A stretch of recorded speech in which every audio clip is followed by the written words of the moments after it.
This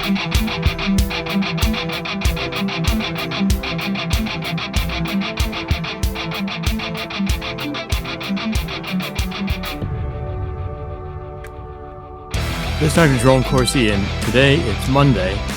It's October 23rd, 2023. Thank you for joining us on thetruthcentral.com. We're broadcasting every day and every weekday.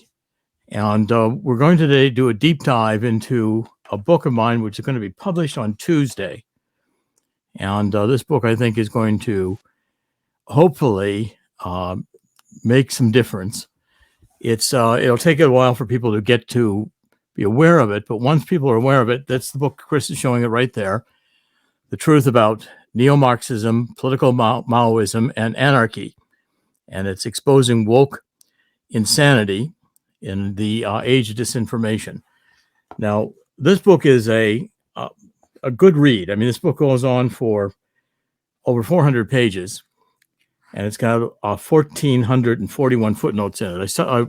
I have put some major work into this to try to expose the roots of what we're experiencing today as this wokeism, and to trace it back to Marxism, Neo-Marxism, which has become a secular religion. Now, for most people aren't aware of the history of all this, but there is a lot.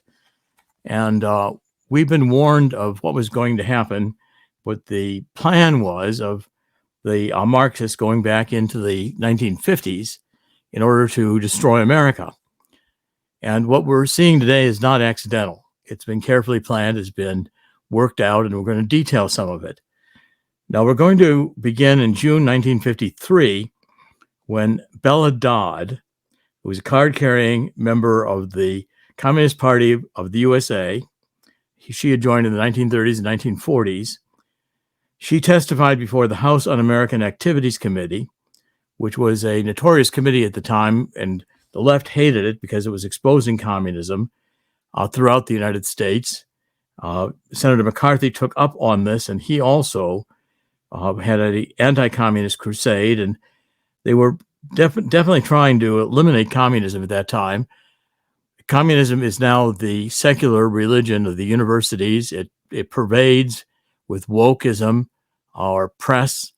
It captivates those coming into the bureaucracy, largely from universities. And it's a destructive ideology, can only destroy, can't create.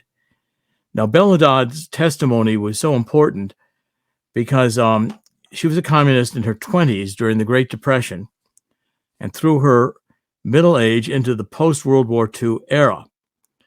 And she rose to be a fairly high-level member of the Communist Party of the USA.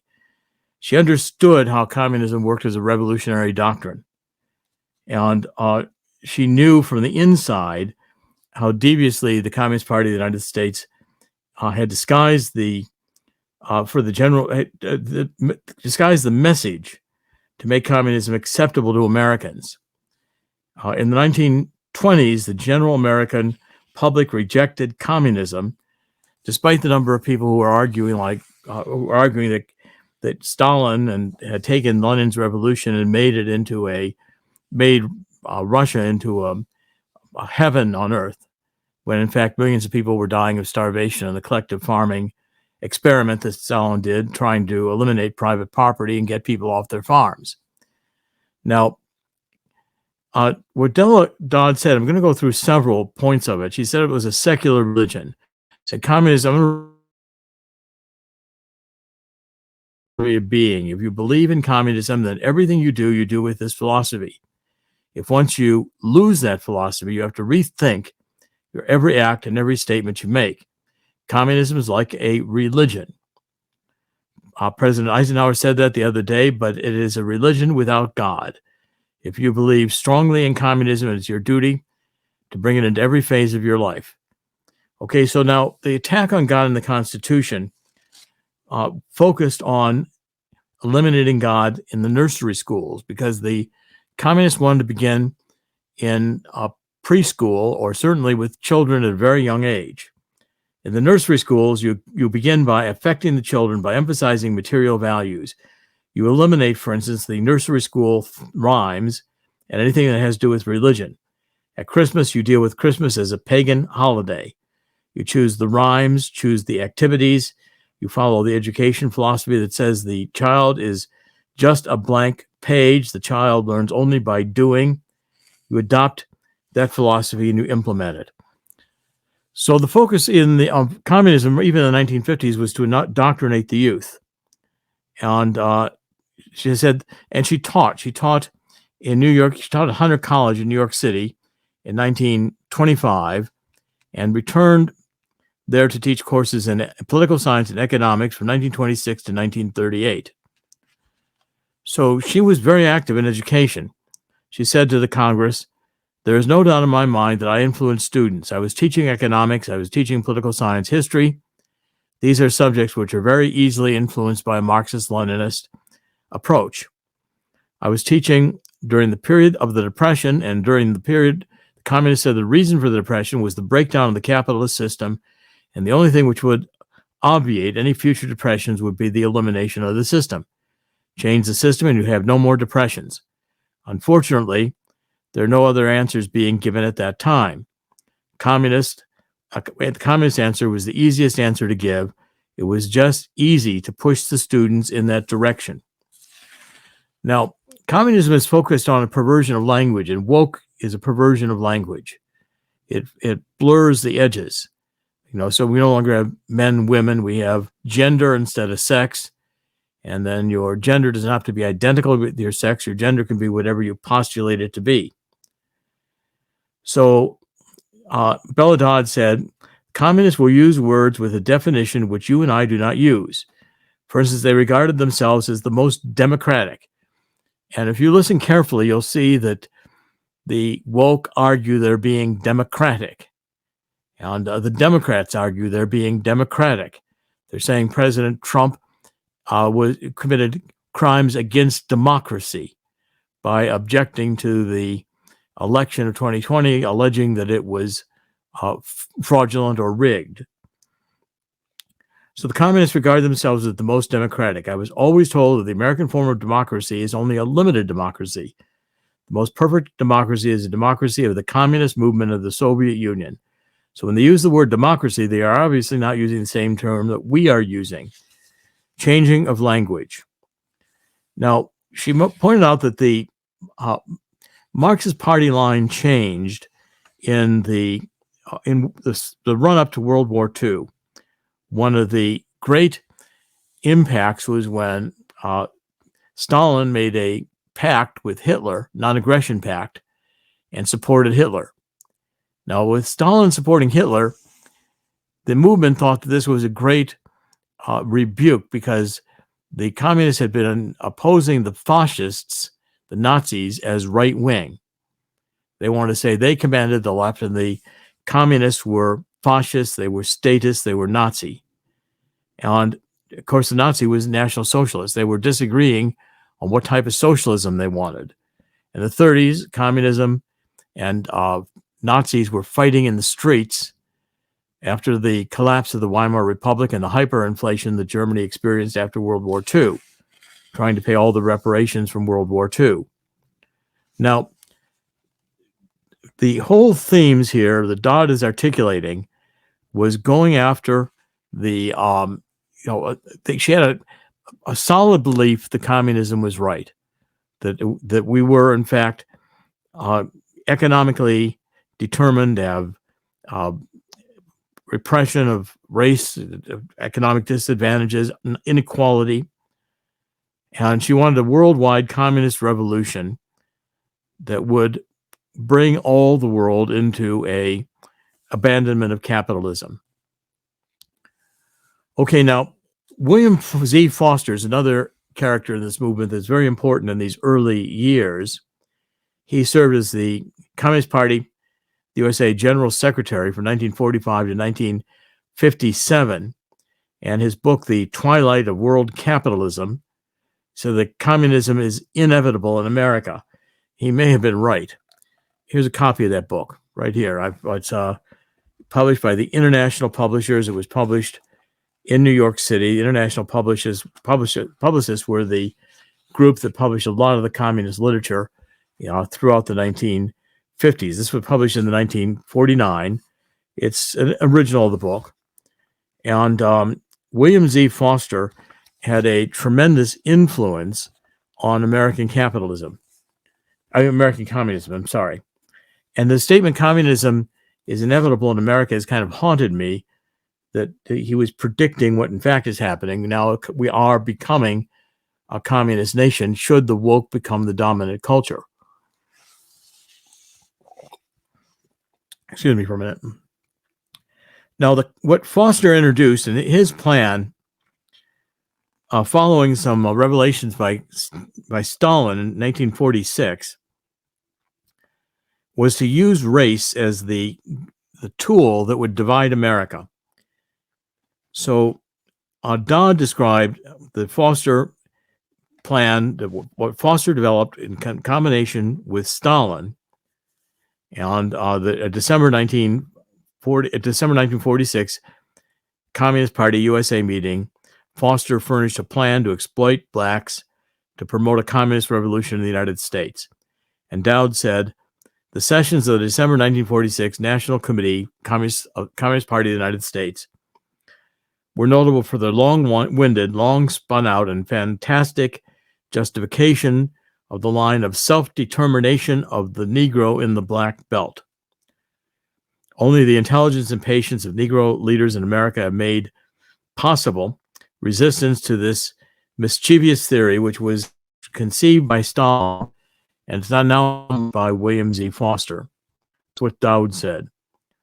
So they wanted to make the aspirations of the Black Americans so they would rise up and establish within the nation a state that would secede from the United States. That was the original idea. That didn't happen. And so what happened was that they decided to exploit racism and to blame capitalism as being an inherently racist system that disadvantaged minorities and especially disadvantaged racial minorities. This became, I think, what evolved into the attack of the woke upon everything is racist. Racist is the theme that has been the most sympathetically pressed in the colleges. Fairness, that capitalism isn't fair. There are winners and losers, and that we are all equal. So all results ought to be fair, not only in opportunity or in rights, but in actual results. So you have to have cultural diversity. You have to have a mixture of so many of this, so many of that, so many another race in order not to be racially discriminatory.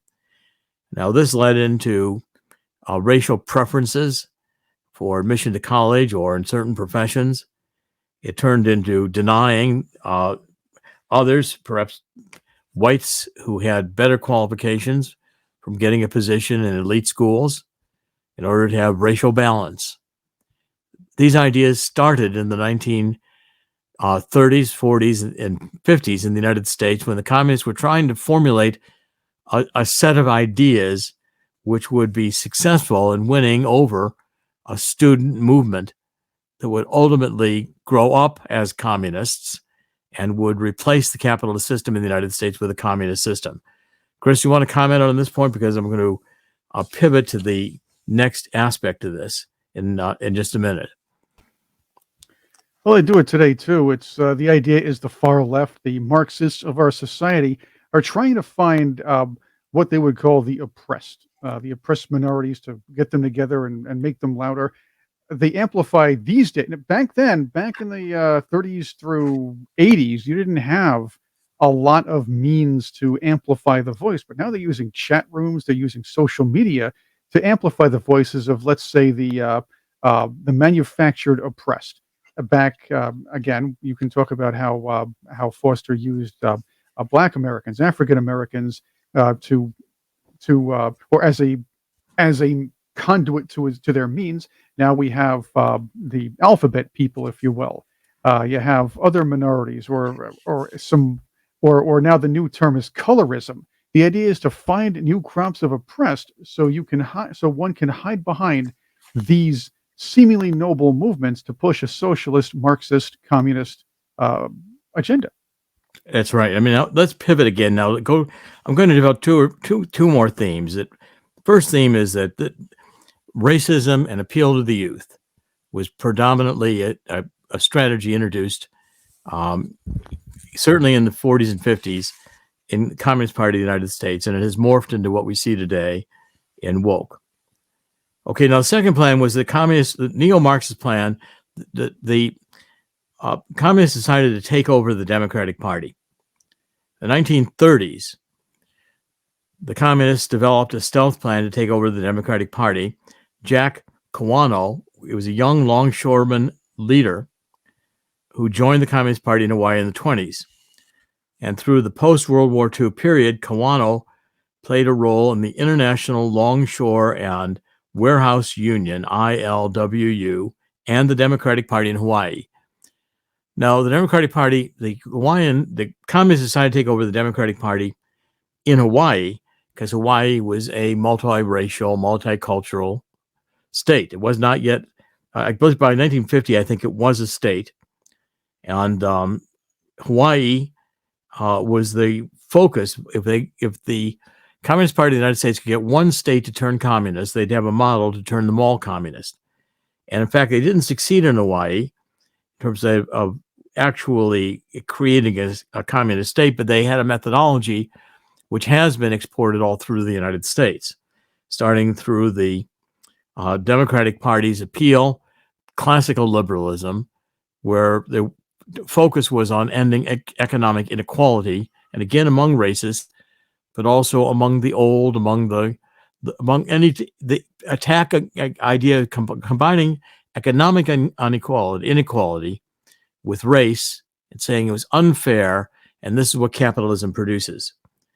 All right, so in 1951, Kawano wrote a letter to Hawaii's Territorial Subversive Activities Committee in which he admitted joining the Communist Party, and he testified before the House Un-Affairs Activities Committee, House Un-American Affairs Committee, HUAC they called it, House Un-American Affairs Committee in Washington.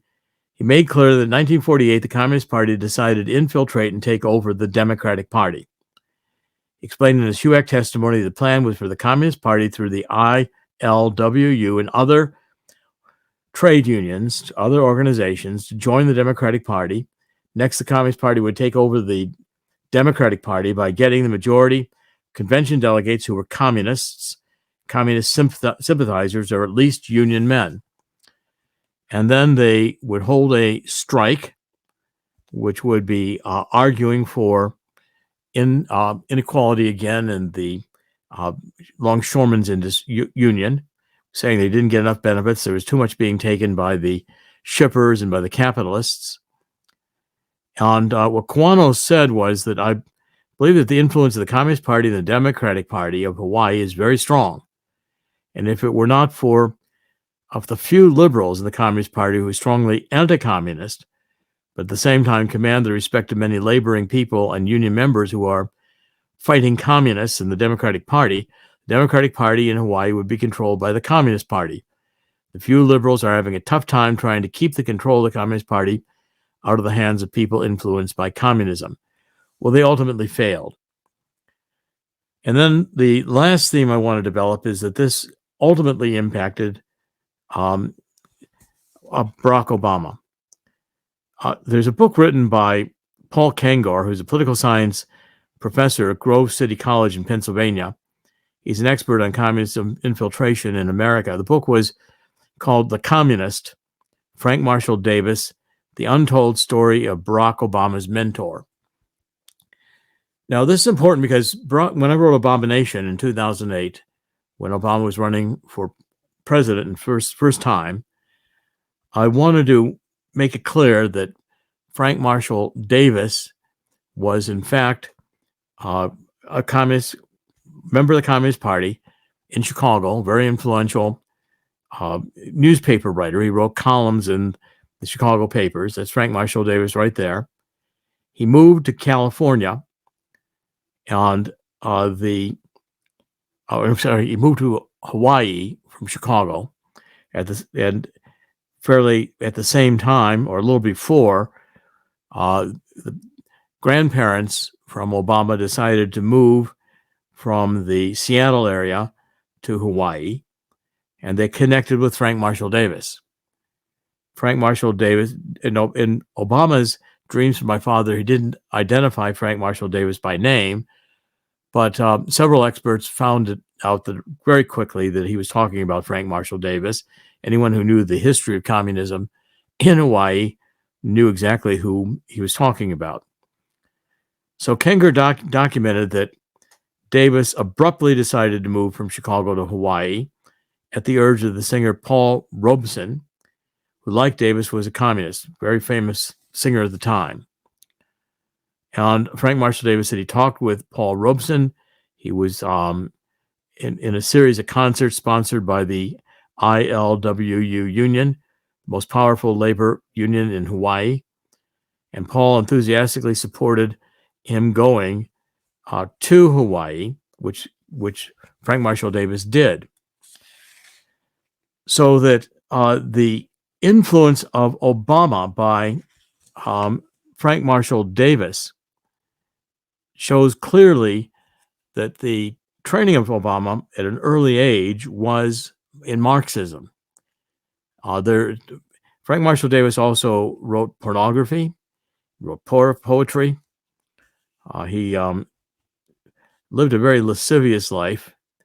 And largely, I think there are parts of that autobiography of his pornographic novel that are autobiographical, including he has a family that moved from Seattle with whom he had sex with both members of that family. Frank Marshall Davis wasn't particular about his preferences when it came to sex. So when we study Obama, I also then linked Obama to Bill Ayers. I did this in The Abomination, and I do it again in this book. Obama decided he was going to replace Alice Palmer. She first decided she was not going to.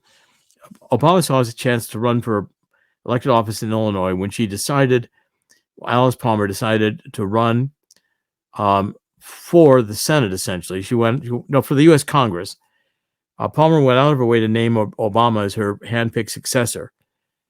Palmer had her eye on higher office, namely the congressional seat Mel Reynolds was holding. And in 1995, Reynolds resigned from the House of Representatives after a state court convicted him of sexual misconduct with a 16-year-old campaign volunteer. So Reynolds served a 2.5-year sentence for the crime and was subsequently sentenced to another 6.5-year prison term on corruption charges, including wire fraud and bank fraud. And Bill Clinton commuted Reynolds' prison term only hours before he left office.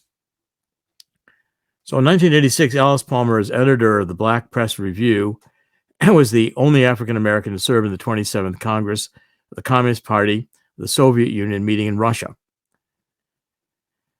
Okay, so when Obama decided he was going to take Alice Palmer's seat, Palmer arranged for a few liberal friends in the district at Hyde Park to meet in the home of Ayers and Bernardine Dorn. Ayers and Dorn were active members of the New Left organization, the Students for Democratic Society. After the SDS began collapsing in 1969, Ayers co-founded the Weather Underground.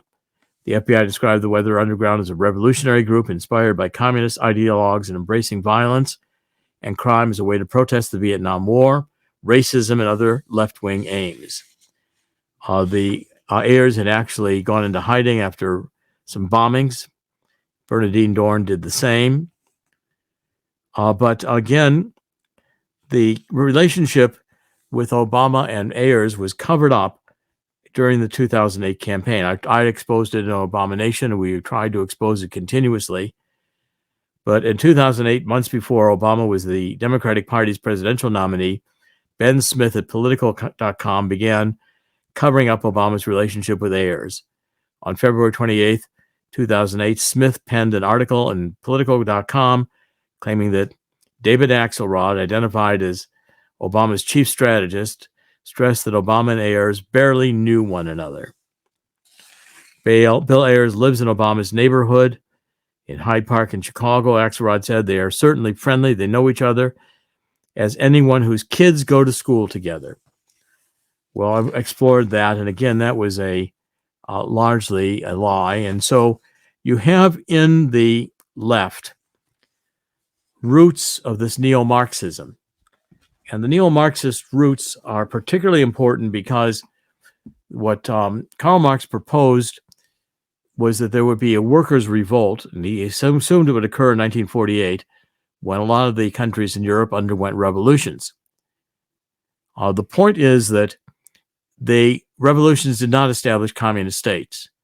Communism occurred in Russia with a small group of uprising during World War II, World War I, largely in 1917 to get what got Russia out of World War I to the benefit of Germany. And I think Germany did fund, and it's been a contentious issue, but having done a lot of research on it, I did conclude that Germany did fund Lenin going back into Russia in order to cause the revolution, with the motive of getting Germany to withdraw from World War I. Well, Russia was getting Russia to withdraw from World War I. Russia was fighting Germany. Germany had two fronts then in World War I, fighting France and Germany, France and Britain on the Western Front, and fighting Russia on the Eastern Front. And Germany wanted to get Russia to pull out the war so it could move the troops fighting Russia over to the Western Front to fight the British and the French. And that happened. But again, the point was that the revolution that Marx had envisioned, which was the workers of the world unite, did not happen. Now, that should have been enough to mean that communism failed, because theoretically it failed. But again, the revival of communism into Neo-Marxism begins with the attempt to redefine the tensions that they wanted to exploit.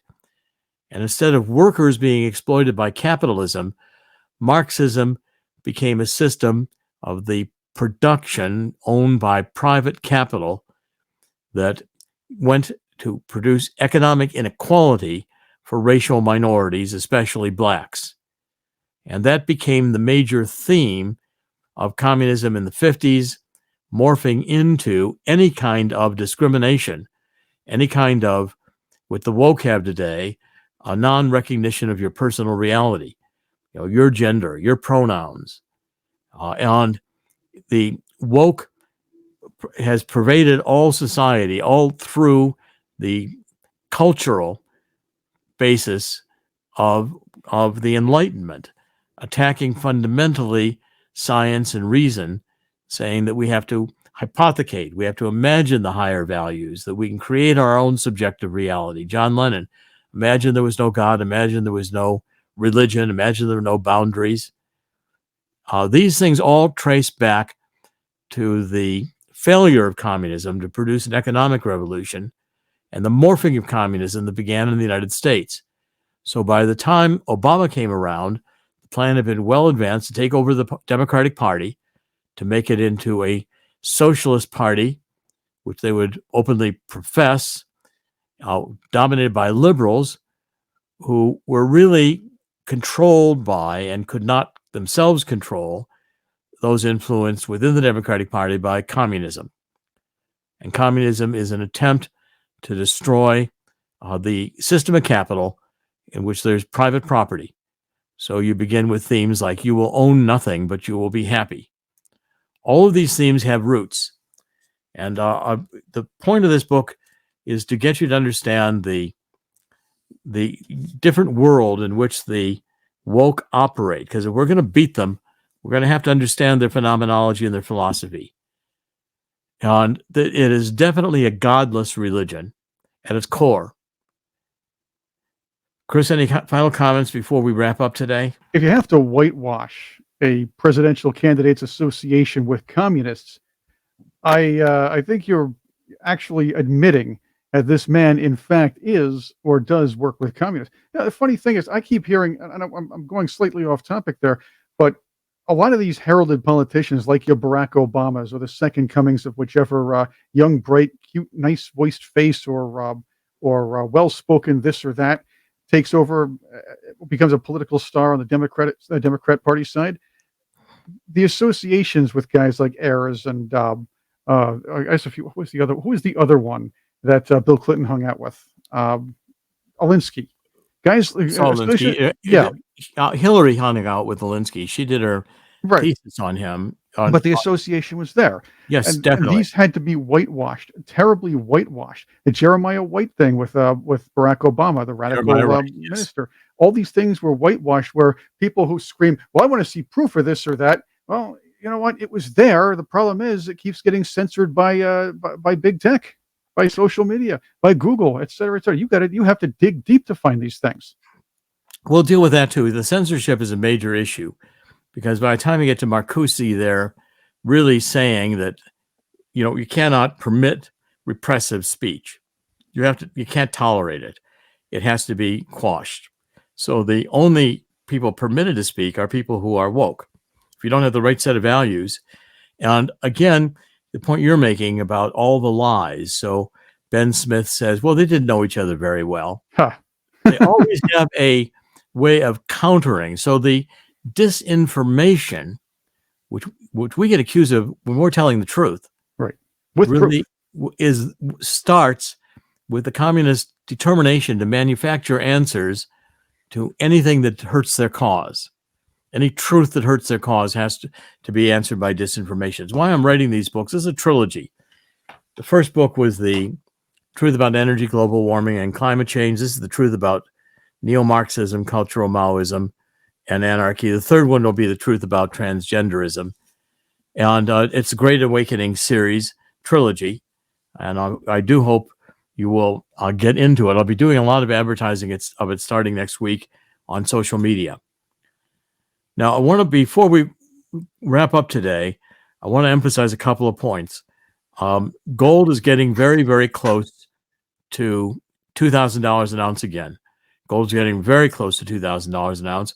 And I want you to get a copy of this free book, which is The Coming Global Crash and how it's going to cause an historic gold rush.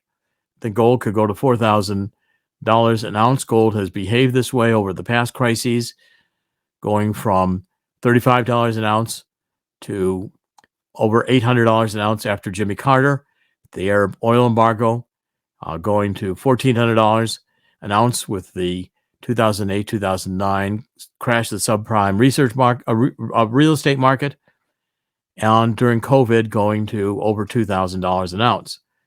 The number to call to get a free copy of this book is Swiss America. My co-author is Dean Heskin, who is the CEO of Swiss America. I've known him for a long time, but the stock market has already started to lose points. And when the realization is coming in that the Federal Reserve is not going to lower interest rates, and that we are seeing the beginning of a lot of massive foreclosures of commercial real estate, the housing market's now got homes at 8% for a 30-year fixed mortgage. The housing market's going to be dead in the water. All these things are events that the book predicts.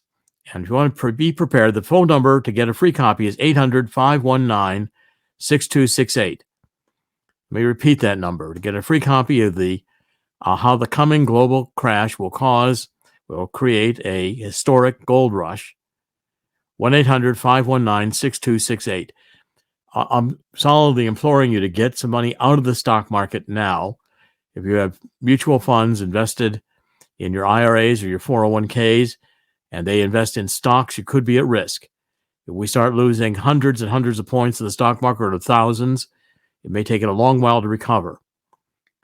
So it's going to be one of my constant themes that as we go into an era where we're facing war in Ukraine, war in the Middle East, which could largely become a regional war in the next few weeks, and Taiwan vulnerable to Chinese invasion, we're going to see, I think, oil go way over $100 a barrel. I'm predicting $200 a barrel. In 2006 and 2007, when I wrote black gold stranglehold and was introducing the idea that oil is abiotic, biological product. It is not dead dinosaurs. It's naturally made in the earth as a chemical, and its chemistry is easily understood.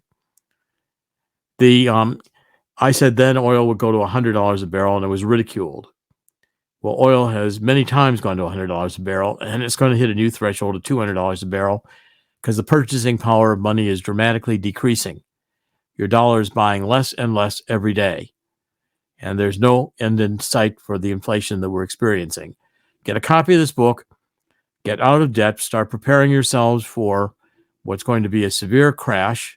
We have massive layoffs. They've already started, and we'll be reporting on this every weekday at the Truth Central. Again, to get a free copy of the book, 1-800-519-6268. Call today, get your copy of the book, and start talking to Swiss America about getting some gold or silver. Instead of holding dollars that are depreciating, you could turn some of those dollars into gold, which will appreciate and hold its purchasing power value. I always conclude by saying, in the end, God always wins. God will win here too. But we are in now for the judgment of God, which has begun. The solution is given in the Bible in 2 Chronicles 7:14, imploring us to get on our knees and beg for God's forgiveness that we have allowed the country to get to this point, God to be taken out of our schools, out of our hearts, millions of babies killed in the womb, cut to pieces brutally. These are transgressions against God's law. And what 2 Chronicles 7:14 says, that if we do this, God will hear our prayer and heal our land. I think we're at the point of God's intervention right now. I don't know that human beings can do anything but continue to get the situation more and more messed up. And I'm begging and hoping that we will be able to avoid a complete collapse of the economy or nuclear war. And I'm confident and see increasingly that with a number of the people seeking revival, understanding that this is a place that God's will prevails, should prevail. We'll end in the spirit of the Lord's Prayer, which is, God, thy will be done on earth as it is in heaven. It's Jerome Corsi. Today is Monday. It's October 23rd, 2023. Thank you for joining us on thetruthcentral.com. We're on a lot of channels.